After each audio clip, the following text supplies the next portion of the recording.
Friday. We are alive, my friends. So good to be with you again. We are having mega internet problems here at home today. We've reset our router. So if I have to, in a minute, I can move my phone over to cellular instead of Wi-Fi. But never fear. If I do get booted off, I will come back. Sound good? Good to have you all.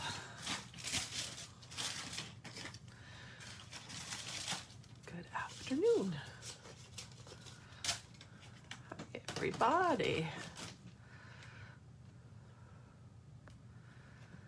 Hello, hello, hello. Anybody have anything fun to say? Oh, today is going to be our first store spotlight. And I got so distracted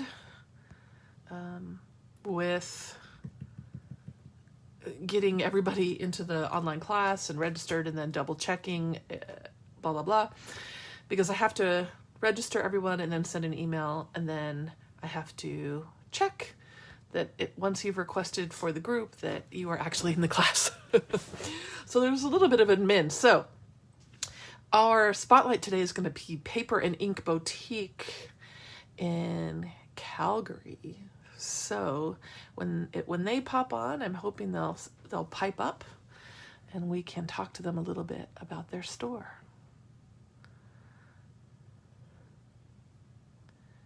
I've been getting a bunch of emails and questions.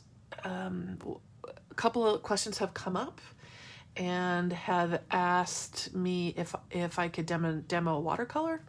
The answer to that is no. I don't use watercolor. I'm not qualified to do that, so apologize about that. It's just not my forte. Another reason why I wouldn't really demo alcohol ink. I mean, alcohol ink is cool. Watercolor is awesome, but you know, Laura, Laura asked, is there a class list? Do you mean a supply list? That supply list is in the class description on my website. It is also in the group. So if you go to the group, you just need all the usual suspects. There's nothing weird or unusual that you need, and you know, don't get too worried about supplies. It will be fine. I did clean the craft sheet. So I actually just put a little bit of rubbing alcohol on it. And because I hate taking the time to scrape things. I hate it, I hate it, I hate it, I hate it. So a little rubbing alcohol and my Inky Binky is what Tim calls them. My studio rag, it wiped up like butter. It was very easy to clean up. A lot easier than a craft sheet, I have to say. I just hate scraping craft sheets. I just hate it so much. I don't know why. I promise I am not a 12-year-old kid trying to do a chore, but man, I hate scraping a craft sheet. It just is one of my least favorite things to do, which is why I very often use the packing tape method. Or really why 90% of the time I don't clean them at all. Another email, another few messages that I keep coming across are if the class on Monday is full. The class on Monday is not full. We have unlimited room. If you don't create an account on my website, you can't buy the class. That's just the way my husband set it up. Okay. Vanessa, I did send you Vanessa, I know that I did respond to your PayPal. Check your spam. If not, will you just email me again and I will resend it. I'm pretty sure every PayPal confirmation that I get, I hit reply to the email address on that, which is your email address, and then I send the class link, and then you have to request to join. Okay. Ranger makes a craft scraper that's just like the Pampered Chef Stone thing. Okay, that's where this was inspired from. I still hate scraping. I don't like it. It's just a waste of time for me. There was another question that came by. Oh, people are asking if the class is full. Listen, so you go to my website, dinawakely.com. You must either log into your account or create an account. And if you have any problems logging in, if you'll just pop me an email, because my husband is the tech guru and he will very often, actually he's never not been able to figure out what login issue is. Sometimes it's a typo in your email address. Sometimes it's, he can always fill it out. Okay. So, or figure it out. So pop me an email if you're having problems, and hey, cousin Natalie, and we can get you logged in. So we can get that login figured out. Once you're logged in, the add to cart button for that class is at the very, very, very bottom of the page. And I just said to my husband, that button is buried and it's way at the bottom. And that's kind of annoying. And he kind of was like, well, I don't know if I can move that. He started doing, programmer speak for me. And so I said, well, can't you just make another button and put it higher? So that's on his to-do list. And I said, make Curtis do it. So my oldest son, Curtis, just graduated from college with a degree in computer science. He actually did some behind the scenes program for me. So he's actually created a little database where I can populate a list, and then I can easily find your names to verify the payment so that I can get you added to the list. I don't know the total number. I'm not a numbers person. Do you know what I mean? I'm just more like, oh, cool, people are coming. So Christy, you've got to make an account. So make an account on my website. Go to dinawakely.com, click on online classes, and then either click on create an account or log in. Once you're logged in, you just can scroll all the way to the bottom and add the Facebook Live cart to your class, and then to your cart. Gosh, Facebook Live class to your cart. And I haven't talked much today yet. Can you tell? And then go through the checkout process. If you don't want to log into your PayPal, you can check out as a guest, and it will let you do it that way. Any other questions before I get going? You're always welcome to pop me an email, and I can try to answer individually as well. I will say that a lot of the questions that have been answered can be found if you scroll. But that said, sometimes they get buried, and then Facebook and Instagram don't show everything to everybody. So I understand that is the case as well. So this is the last day of the daily demo. Next week, I'm going to start Tuesdays and Thursdays. Did our paper and ink boutique show up yet? If you are here from the store spotlight, can you give me a shout? Please, please give me a shout. Because if you're here, I missed it. So again, I apologize for not doing it daily anymore, but and maybe, who knows, I'll come back and do some other surprise demos, but for sure we'll do Tuesdays and Thursdays. And so no worries there. You can't really get rid of me. I always say I'm like a bad rash. I'm like herpes. Just when you think I'm gone, you get another blister of Dina. That is how I am. There are lots of videos. If you're new, there are lots to catch up on. That's another question that I get all the time. So I'll mention it here. And the easiest way to see all of the previous videos that I've done is if you come to the Dina Wakely Media Art of Dina Wakely page, and then if you click on the videos tab, and so if you're on your computer, there's a menu on the left, and you click videos. If you're on your phone, I think you just scroll through the little menu at the top, right? So you click on videos, and then they'll all be there. Okay. There's also some on the YouTube channel. And I also put them on my blog eventually. So if you go to dinawakely.com and then click on blog, you'll be able to find all of them there as well. Okay? Cool beans. Did the store pop on yet? I don't think I see it. I hope they come. I hope they come. Okay. Well, thank you so much for joining me today. So let's talk a little bit about color mixing. Number one, I'm not qualified to teach you color mixing, but I'm slightly more qualified to teach you to talk about it than I am with alcohol, ink, and watercolor. So, keep in mind that I'm self-taught and a poser. So there is that. Number one. Number two, color mixing is a really, really long and complicated process, actually. So if you took color mixing at in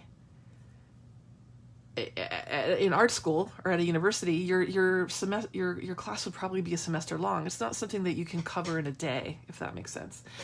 Here's the issue with color mixing, is that it's not as intuitive as just mixing blue and yellow to make green, because the yellow may have an undertone in it that you're not expecting.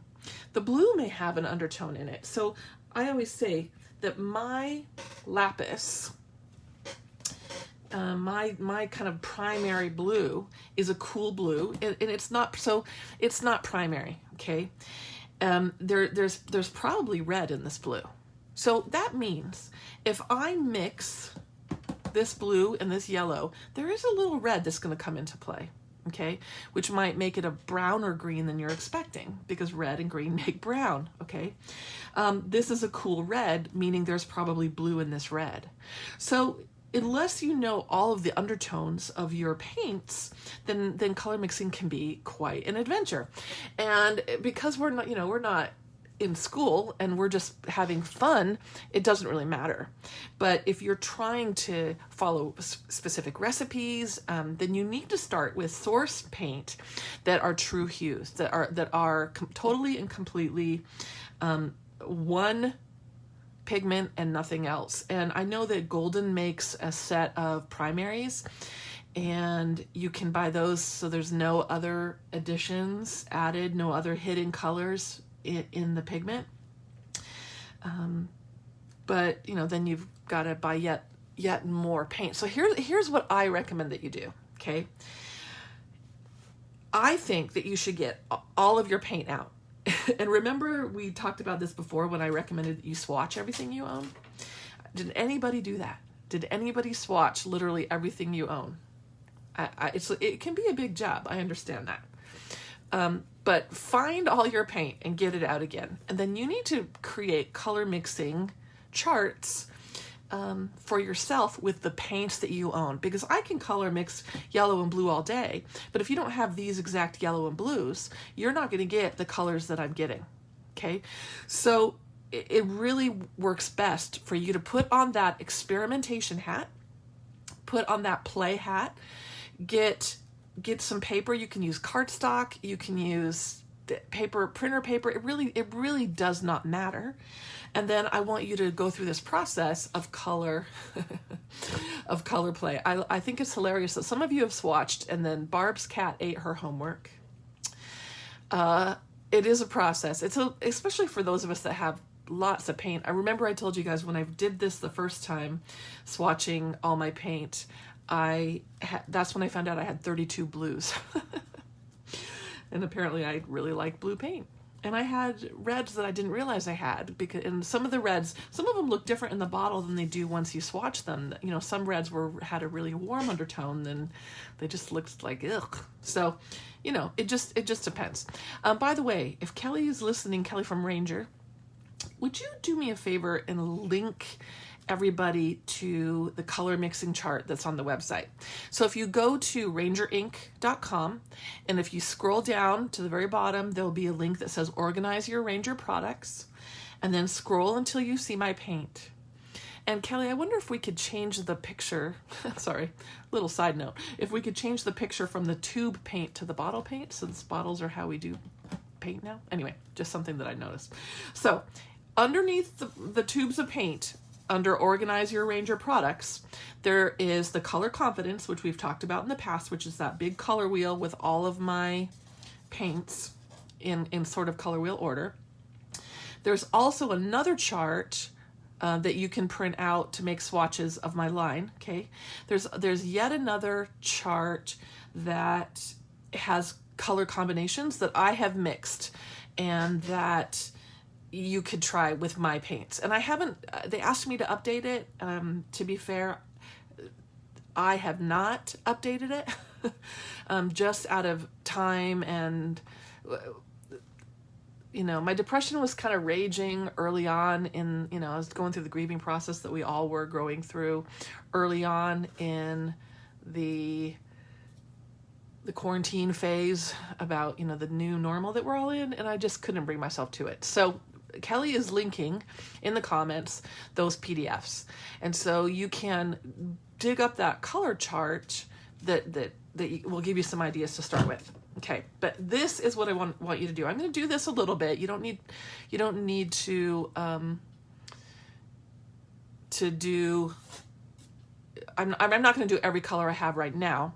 Danielle asks a good question. Don't you have to mix the same amounts to get the new colors you're mixing? You do have to mix same amounts, and that's one of the variables that you can't really control. It's why, like, fine artists, if they're mixing a color for a painting, they mix enough for an entire painting. Like, they will mix, you know, quarts and quarts at a time, because it's hard to get that exact you know, color again if they run out. If the color charts on Ranger, I used equal quantities of paint. Okay, so the color mixing handout that Kelly just linked, it will be equal quantities, and that's something, that's yet another variable you can play with. So if I start with yellow, you know, I can do it all of these with equal quantities, and then I can do another version, and I can come back with unequal quantities. What's the gold paint you use that is in a jar like the gesso? Mary, I don't think that's me. I don't have any gold paint in a jar that I use. Maybe you're confusing me with someone else, maybe? Sorry about that. Okay, so start with the same color, you know, one color down the whole page. So this is kind of a yellow chart. And then I'm going to add a bunch of different colors next to it. And you might want to write down what you've added. I don't need to, because I do remember what the colors look like originally, but this is my line, and so it's very obvious to me. Whereas to you, you know, I don't expect you to have all of this memorized. Now keep in mind, yellow and purple make brown, so let's do some brown, right? Brown's a color, it's just not what I prefer to create, but you might be able to mix yourself some brown that you really love. And I'm running out of additions here. There's a picture that I keep seeing that is a medium that looks gold. It might be spray. Okay, what you may be seeing is a bottle of my gesso that has been sprayed. The outside package has been sprayed with my prototype gold spray. So the medium inside is not actually gold, if that makes sense. Now, this is also going to require an awful lot of paintbrushes, unless you just want to use your finger. So that's what I'm going to do. So I have this swatch of yellow here. Let me move my hand so you can see. I moved the light a little bit because it was reflecting off the glass mat really bad, but I guess I can move it back there. That's a bit better, right? Okay, so this is lemon. Let's see if I can play around with this lighting a bit. There's lemon, and so I'm going to swatch that out here and then put the rest over here so that I can mix it.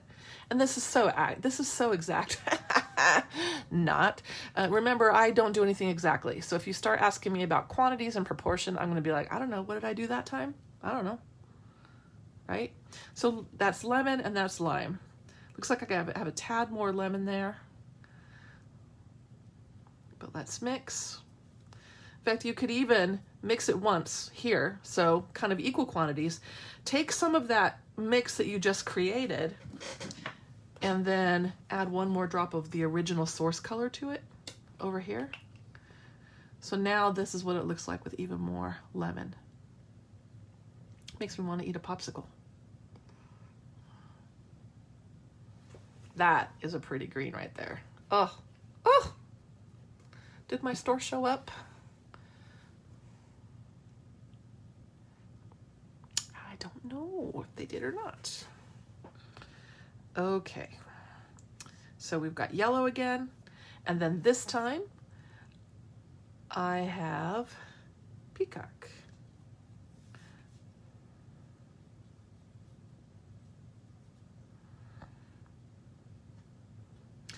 So a lot of people will say, oh, you don't have enough greens in your line. Greens are really pretty easy to mix. Also, a really beautiful dark green is a dab of lime plus a dab of night. And I do believe that one is in the color mixing chart as well. All right, so I'm wiping my hand off on my apron, of course, as I go. So there's yellow and, oops, tangerine. Now, here's another benefit of having this kind of play. Okay, so let's say I'm using the colors in this side. Oops, I sillied that one already. Of course I did. Let's say you're using these together on a page, and you know you're wondering, will these two clash, or when they mix inevitably on my work, will they create another pleasing color? And this is a way that you can tell what secondary or tertiary color is going to happen when you mix them. So that didn't turn brown because the quantity for brown needs to be more yellow. Isn't that interesting? So proportion matters here. See how it's turning more brown with more yellow, and a little brown just deepened the purple, or a little yellow just deepened the purple. Isn't that interesting? So you're going to make those sorts of discoveries that, you know, you might be able to get away with a little bit of those two colors mixing and not massive quantities. All right, so this is lemon, and that was lemon and blackberry. This is lemon. Oop, what am I doing? See, I'm already making a mess of it. This is going to be lemon and mineral. It's going to create another green.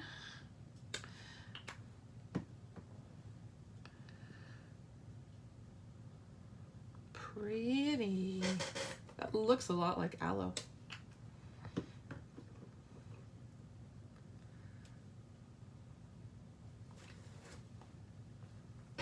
And then lemon and magenta, and I could go on and on and on.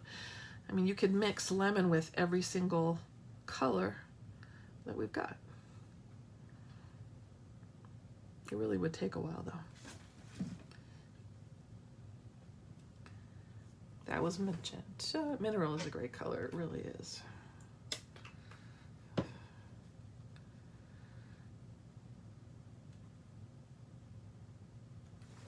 Those are pretty. Now this said, do I ever sit down and just decide, okay, I'm gonna mix myself a bunch of colors? I probably don't. I'm more of, you know, understand how they're gonna mix on my page, flip open the bottle of color and go for it. Yeah, a little drop of a compliment will tone down color. I think it tones it down better than like adding black.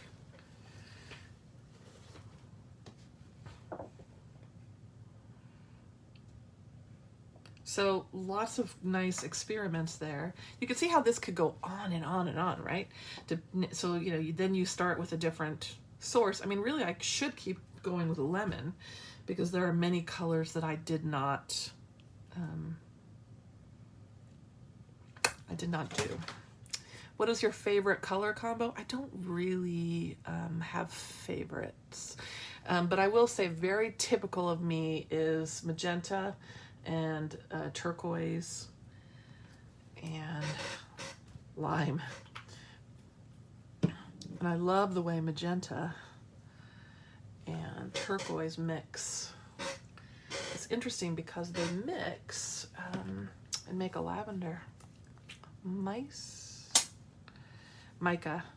Mica was it's a retired, mine's retired. It was a spray mica.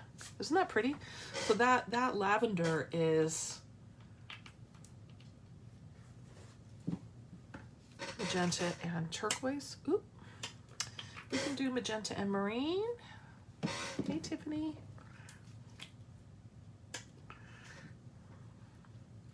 If you do take the time to do this, what you're going to do is really, really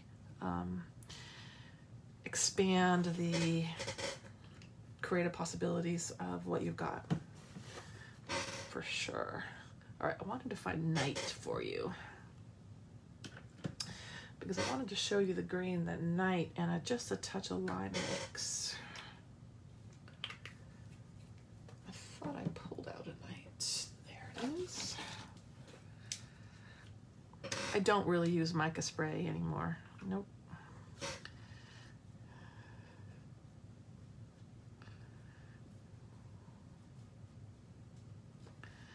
Oop, dang it, too much. Oh, dropped it.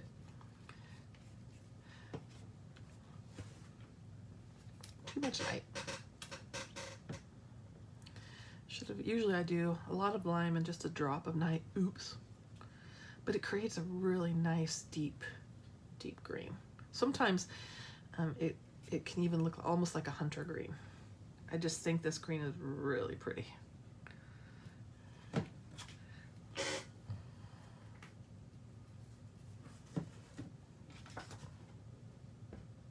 Okay. All right, questions. Yeah, the connection's terrible. The image is...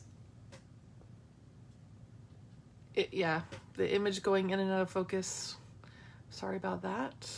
It could also be your internet, because what's interesting is when I look at it on my phone, it is still in focus. And then when I look at it on my iPad, it's not in focus. And so that's what's so interesting about this whole broadcast thing and the internet thing, is that, you know, I'll touch the top of my phone to focus it, and yet on my phone it's still focused. So very, very strange. Very strange. Okay, practical application. Yeah. I think those three colors, aren't they pretty? Let's do those.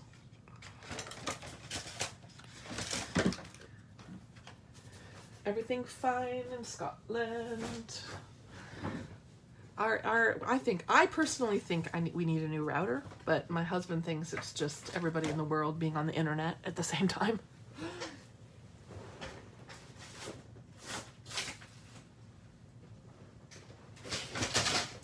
Okie doke.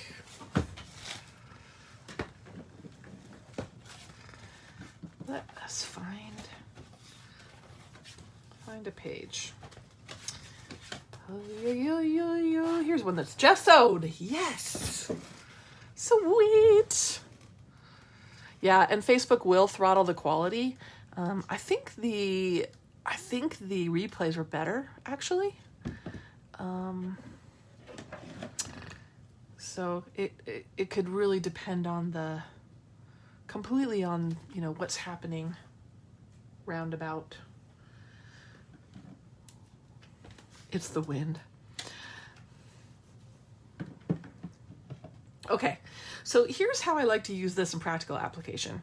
So I know that magenta and turquoise are going to create a really nice lavender, okay? So I know that if I start with them on a page, when they mix, I'm not going to get anything really, really, really cuckoo. In fact, I'm going to get a color that I really, really like. Okay, so another benefit of doing this, you know, do you dislike any of these results? Then don't do that on don't do that on a page.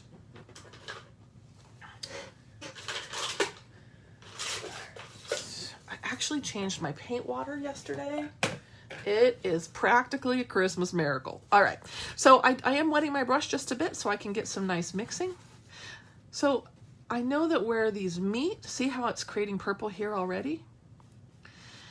That it's gonna start, they're gonna start separate, and the more I goof them around in my work, the more I get that secondary color.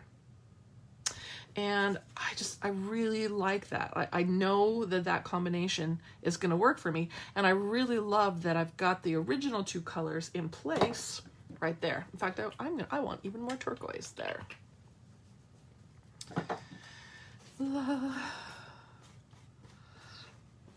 Yeah, everybody and their dog is going live, so we have a little bit of competition. But isn't that so, so, so pretty? Let's just let that dry for a second. Let's pull, I'm just going to use the paper that I had. What did I do with the Oh my gosh, did I not have a pile of paper right here, y'all? Ah, there we go. No?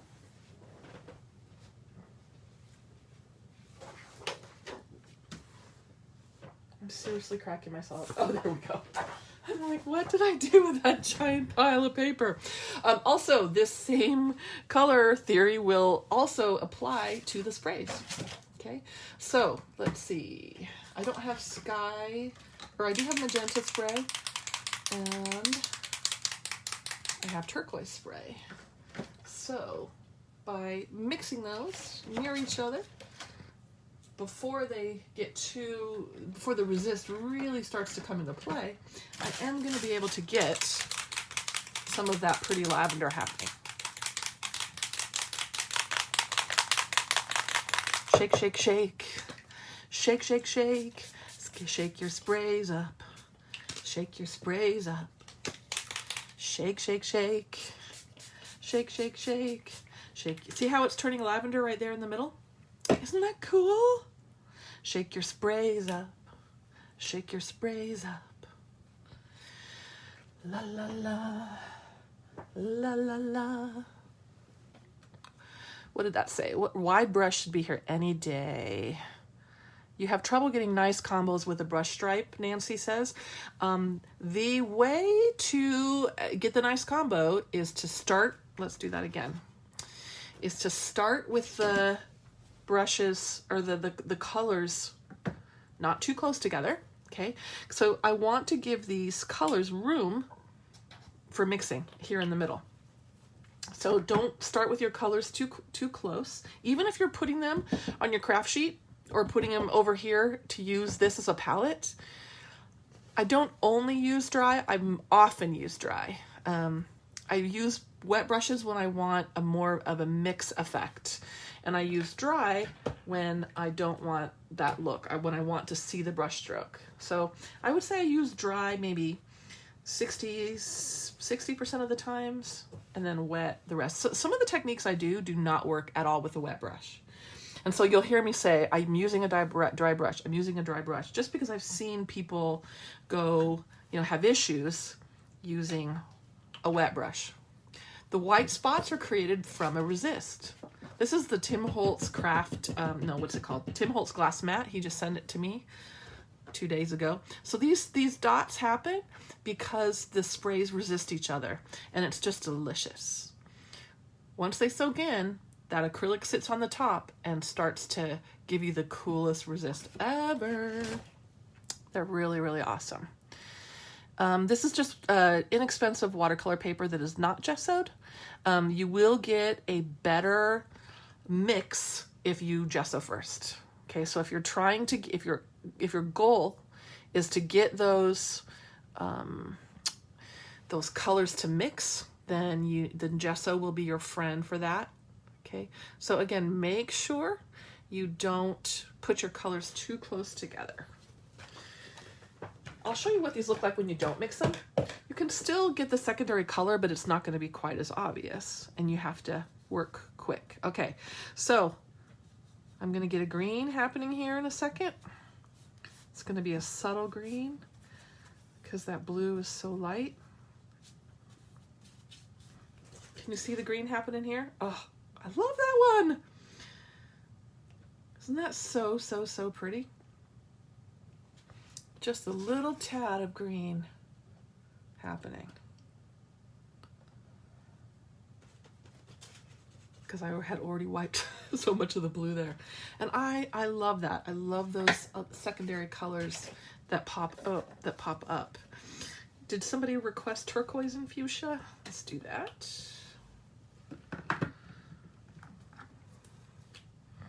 Ooh, hello. Hello. Turquoise and lemon? Yep, you can do turquoise and lemon. I did turquoise and lemon, didn't I, in the demo? I did not. It'll give you a green. It'll give you a greeny color. Oh dear. Dirty brush. That also happens. So turquoise and lemon create a darker purple. What am I talking about, you guys? Turquoise and fuchsia create a darker lavender than turquoise and magenta will, right? But you can still see that lavender is created. So really, this is what I wet the brush and then I blot it off on my apron a little bit. Very rarely use a dripping brush. There's a difference between a wet brush and then a brush that is like dripping crap everywhere. So practice with your brushes. So much of it is experimentation. Again, that whole feeling of giving yourself permission to play and experiment, that is the key. So here's turquoise and lemon. I also want to mention, I did a super impromptu Instagram live the other day, and I'm going to repeat it directly after this demo, just so that I can have Facebook record it and so that it will be permanent and accessible on Facebook, and so I can put it on my blog and on my YouTube as well. Bottom line is, as I was digging through those boxes, remember yesterday I was digging through those fabric bins that I pulled down, I found my original art journal. And remember I said that I found my original art journal and that the first page was missing and I couldn't figure out why? Here's the deal. That wasn't true.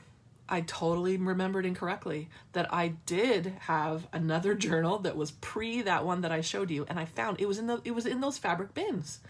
And I just want to show it to you in a separate video after this, and then I will read you some of the text that I was writing in the journal at that time, because I really think that you will have a very, very, very similar response to what I was writing at that time. And that was in 2004. So I will share that after this. Look how pretty. Isn't that a really pretty green? There's purple there because my brush was still dirty. Okay. But you get a really nice light green. Kay is requesting olive, which would be black, and a dot of yellow. Let's try it. I thought I grabbed black. So black too can have weird undertones. Here it is. It might, again, is black. Some blacks, when you start to, when you start to pull them out, you'll see they're actually purple or they're actually blue. Of course, there's the theory or the truth out there that there's no such thing as black, right? And that I know that when my uncle, who did go to art school and is a working artist, and he said that they were told never ever to use black in their artwork, because nothing in nature is actually black. It's just very, very dark versions of other colors. So yeah.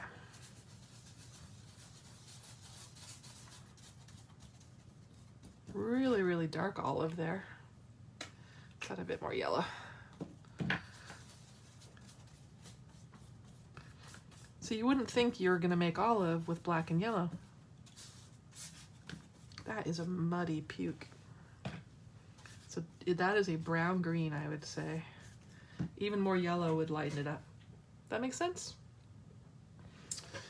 So it's not as intuitive as you think it is. Again, which is why I don't make color wheels. I mean, I could. And if you want to, you can.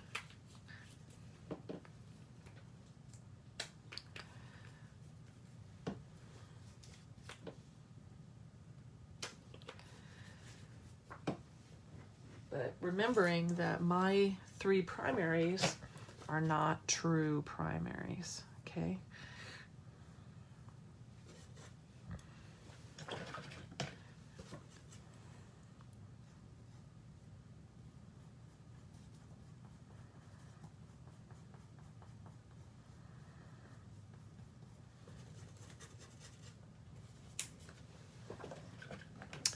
If sound left for you, I don't know what to tell you. It's more than likely your internet. Yeah, night would make a better olive, okay. Absolutely. So as I mix these, the reason I'm not getting a true purple here, right? Because of the undertones that are in all of my paints. And that's what makes the difference. So, more reasons why you guys, why you need to be making things, creating these combinations with the paints that you own.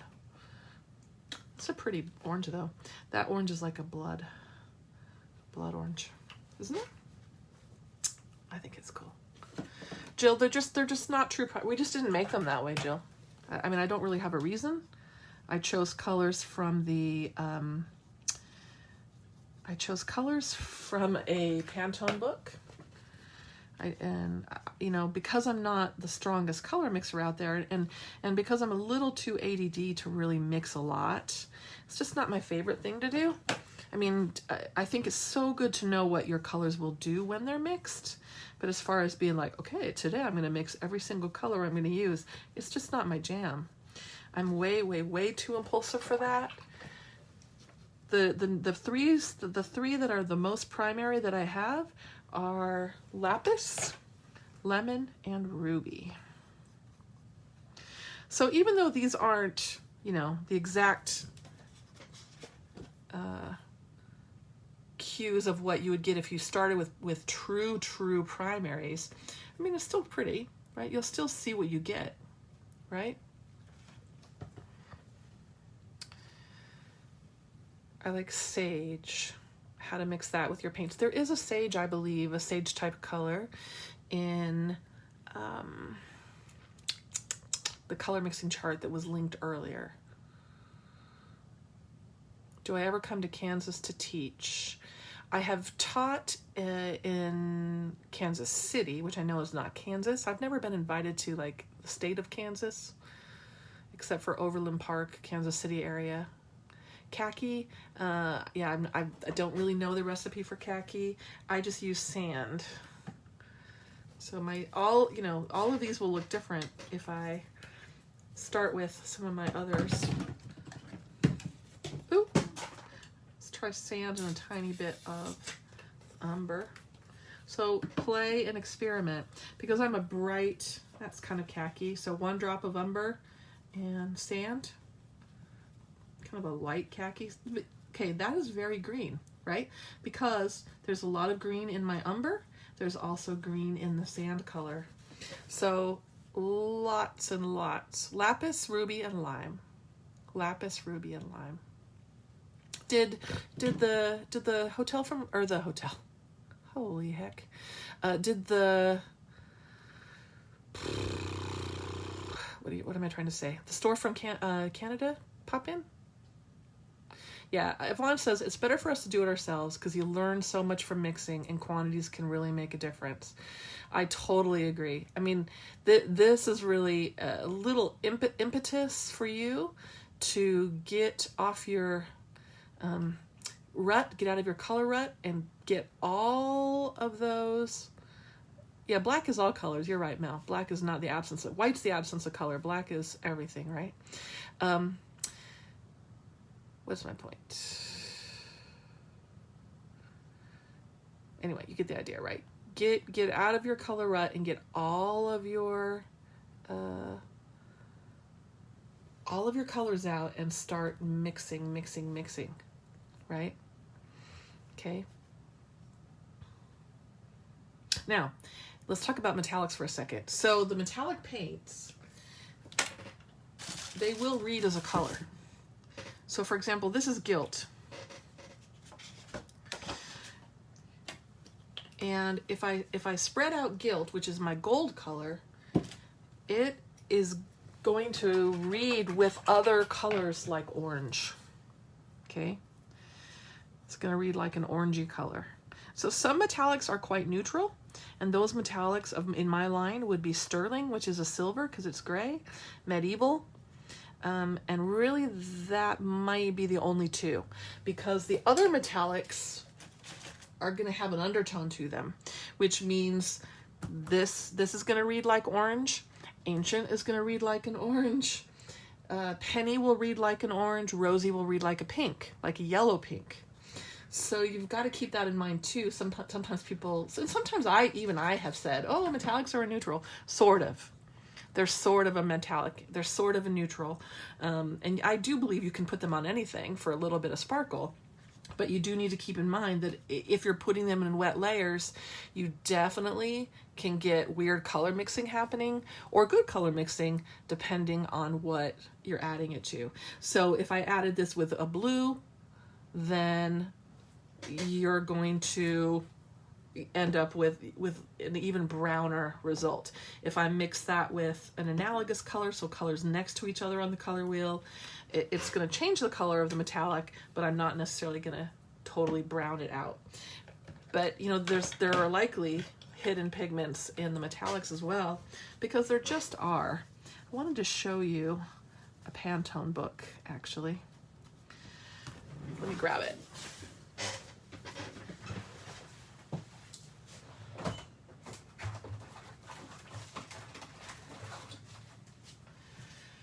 So these are low-end Pantone books.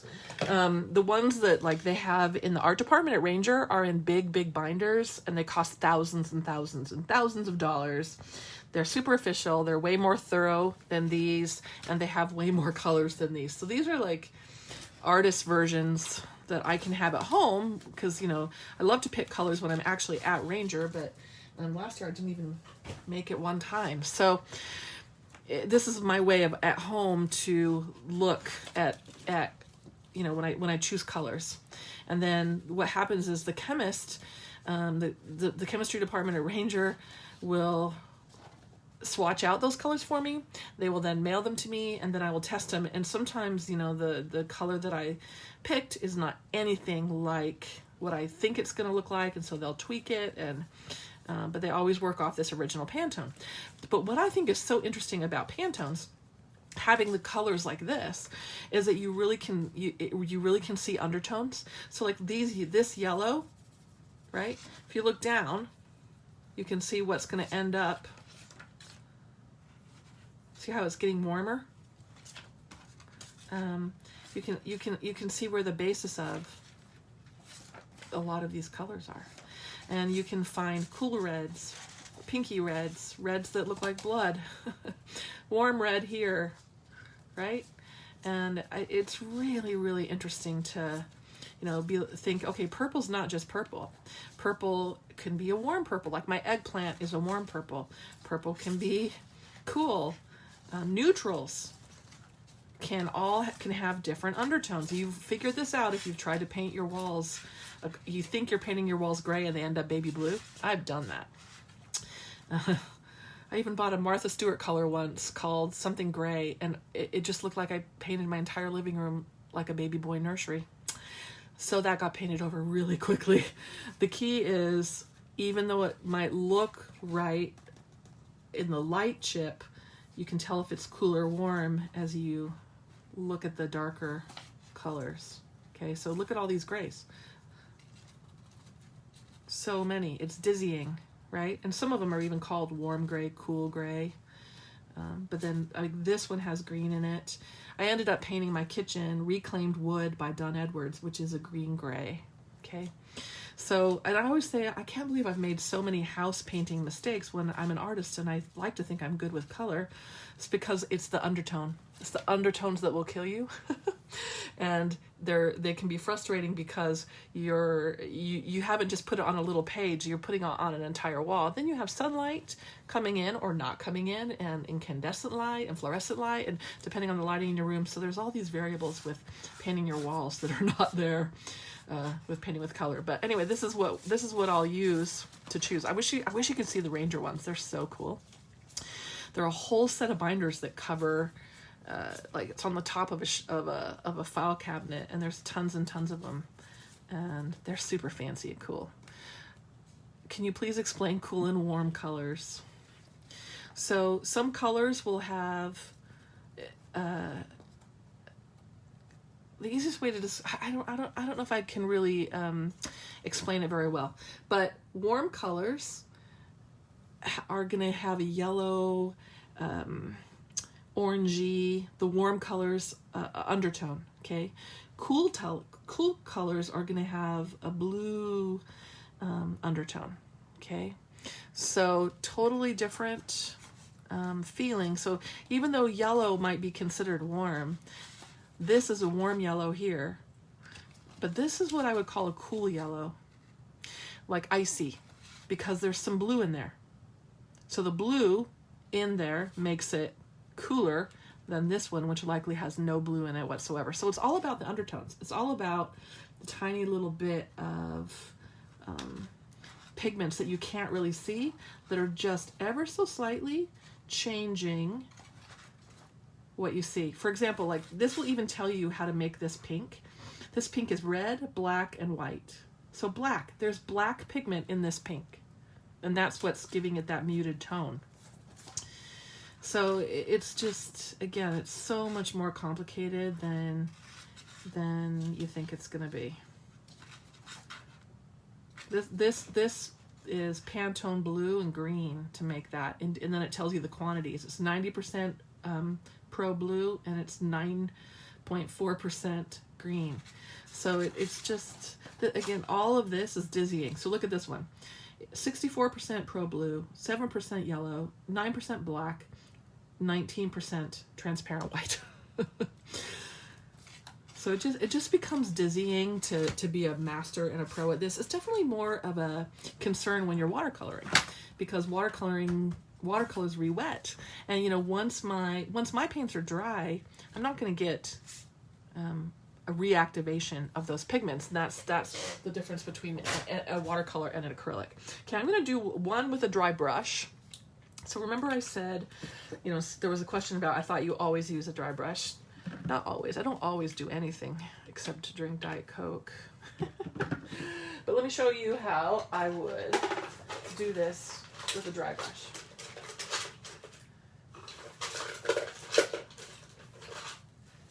Okay, so I'm starting with turquoise here.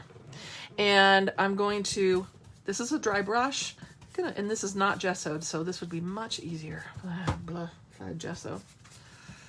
Paints will mix better with each other on gesso. Okay, so while that's still wet, if I add a tad of magenta, and then I do not wash my brush, those colors are going to start mixing. Look how I'm getting purple. Those colors are going to start mixing on my brush. They're also going to start mixing in the layer where I'm scrubbing the two colors together. Can you see the purple coming up? It's another reason why I don't really wash my brush a ton. But it's not going to be quite as fluid. Oh boy, what do I have going on over here? It's not going to be as fluid as the wet brush version, but the colors will absolutely still mix with each other.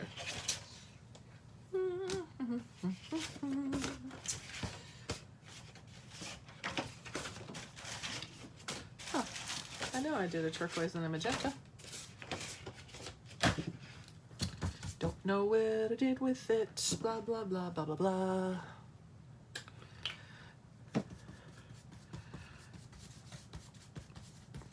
So, can anybody tell me if the store ever popped in? Does the clear gesso and the white work in the same way with paint? I'm not sure I understand your question. Okay. I mean, white will still be white. It just has some transparency to it. Yep, purple can be cool. Purple can be warm. Purple can be neutral. Penny is an awesome color. Where did you get something like that Pantone color thing? I ordered it from the internet somewhere.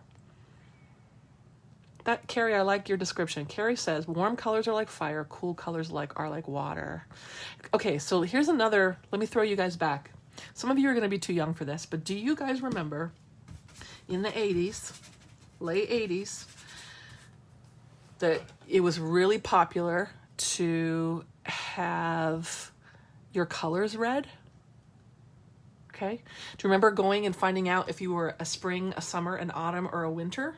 And you would sit and the lady would have fabric swatches and you would be there with no makeup on and she would drape fabric over you to tell you whether or not what colors look best. Anybody remember this? The book was called Color Me Beautiful. Anybody remember? So anywho, I'm a winter too, Bev. So I can remember my mom is an autumn. My redheaded sister is an autumn. I am a winter. So I can remember being told never wear mustard. Mustard is terrible for you. But you can wear icy yellow because that is they would call it icy. You can wear icy yellow because icy yellow was kind of like this. It was a cool yellow. Well, now I wear mustard all the time. Now I'll be honest, I wear what I want. But back in the day, that was really popular. Yeah, even these swatches are not cheap, Linda, because they're not inexpensive, but they're not $10,000 like the Ranger ones. All right, I'm going to draw you guys a quick face. Color Me Beautiful. Yep, Raina. I'm going to draw you guys a quick face, and then I'm going to set you free. I don't know if that was helpful today or not, but really it's just an encouragement for you guys to practice this. I mean, this is a hands-on thing. This is hands-on. You guys need to practice it, and you need to see how your particular paints react with each other, and that, bottom line, that's how it goes. I feel like doing abstract today, guys, so I'm not in the mood to do pretty.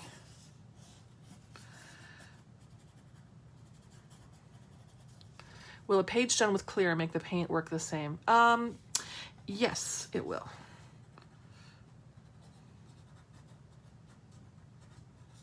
I understand your question now.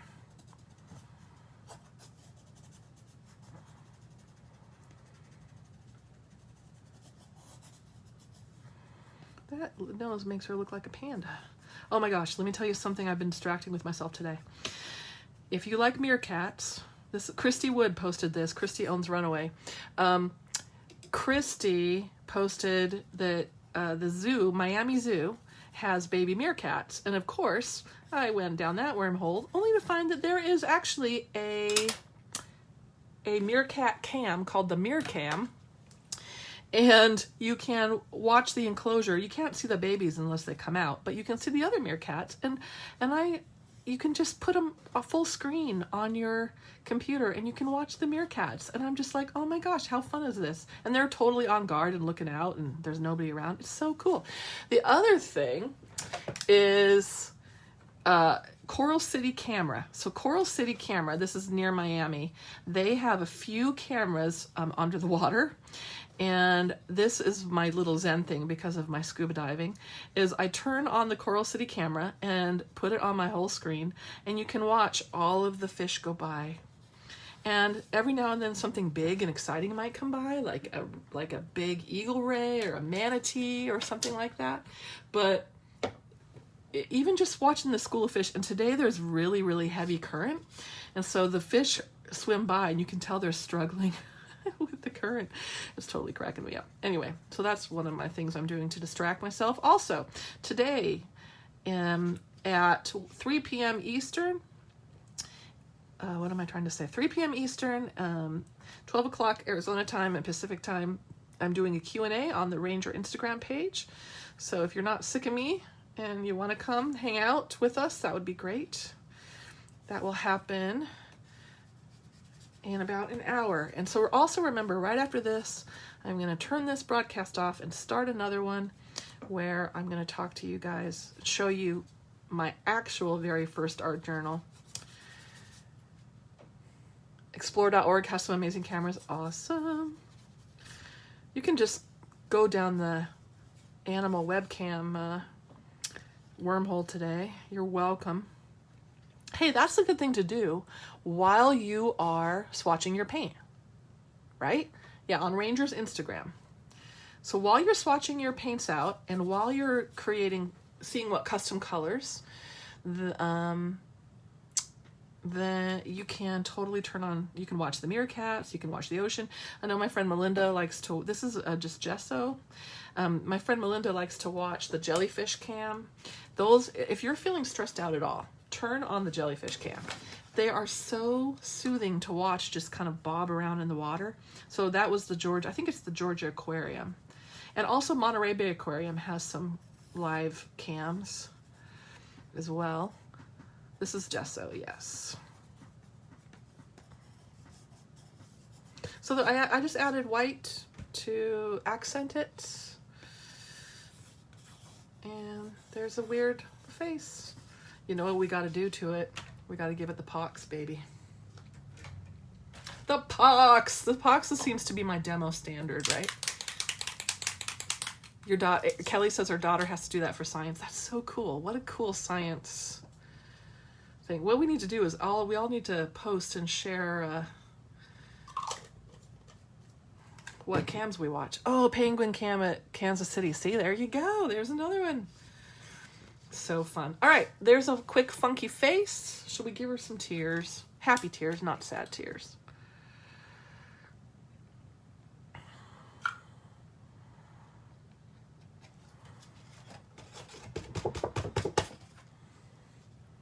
I don't know if you guys remember, sorry, I'm going long. Sorry about that. Do you guys remember I drew these faces with the stems of the gesso sprays, or the gloss sprays, excuse me, gesso spray. What the heck am I talking about? I drew these first with the stem of the gloss spray, and then yesterday I went back over them with gesso and Stabilo pencil and created these funky faces. Kind of love them. That's what I did yesterday afternoon. All right, can't wait to see your homework. If you do it, please post it, and we will see you guys at the Q&A for Ranger, or immediately after I go to the bathroom, for my little show and tell about my very first art journal. All right. Have a great Friday, you guys.